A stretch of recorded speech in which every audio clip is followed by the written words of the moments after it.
Hi, today I will show you how to remesh a STL file in Hypermesh. Now it is not as easy as it may seem at first sight, so I will run you through the steps. So I have Hypermesh open on my desktop. What I am going to do now is import my STL file. To do that, I click on this button, which is Import Solver Deck. Now I am on the menu where I can import the file that I wish to. So let me choose the file, go to desktop, and I choose the file ellipse draft, and then I click on this button import here, and my file is imported.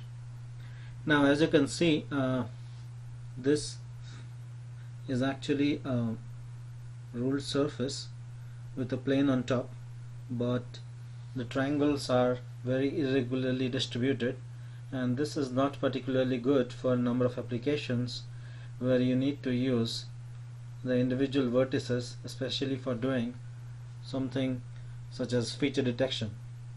Now to remesh this file, let's get into 2D here.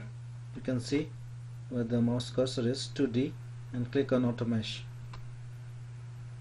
Now here what I'll do is move to Elements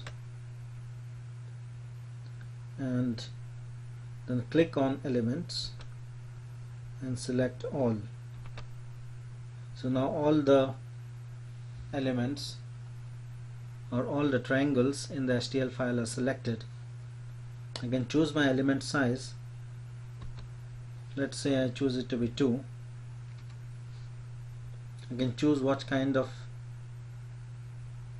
elements I want. So since I want to keep it as an STL file and remesh it, I can choose trias.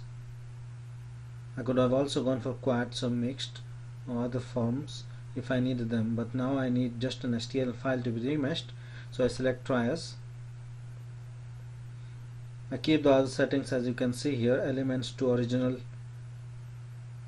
first order, and keep connectivity. And what I do is say mesh. Now clicking on mesh does not really solve my problem. As you can see, it meshed the ruled surface, but it did not mesh the plane. So what do I do now? Well, I click on return. What I need to do is convert this top plane into a surface, and then I can mesh it. So what I must do is go back to my original screen by clicking on return. Click on return.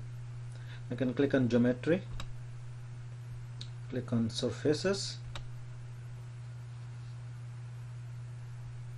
Now within surfaces, what I can do is choose one facet from the top plane and then choose from FE, which is this button here. Go to elements and say on plane, and then what I need to do is left click here to get a point on this plane, and then I can say select entities. But before selecting entities, let's remember that we must set the plane to be z-axis. So we set this to be z-axis and we select entities and we say create. What this does is it creates a surface for the top plane. So now you can see two red borders, the red border for the top plane here and the red border for the top plane here where it goes into the ruled surface. So now we have selected and created a top plane. Now what we can do is return, and then we can go to 2D mode again. So click on 2D, click on Auto Mesh, and now what I can do is move from elements to surfaces. So I select surfaces here. I've selected surfaces,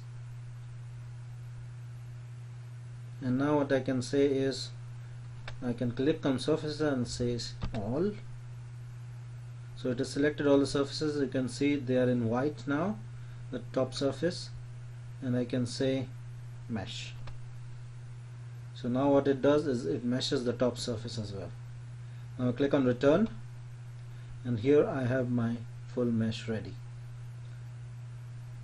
Now that I want to store or save this mesh on my desktop, so what do I do then? Well, I click on export and I choose where I want to save it. Let's say I want to save it on the desktop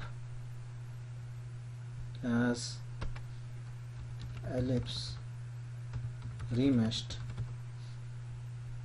I say save and export, and it's done. So now we'll have a file on the desktop with the name ellipse remeshed.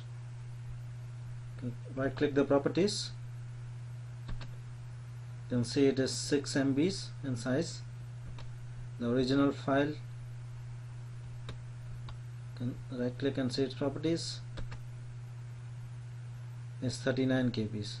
So we have done our job correctly, and the file has been remeshed, and we have the remeshed STL file. So that's it. That's how you remesh a file within Hypermesh.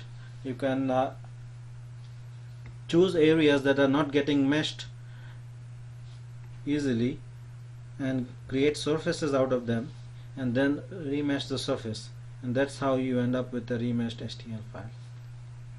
Thank you all for listening, and I hope you found this useful.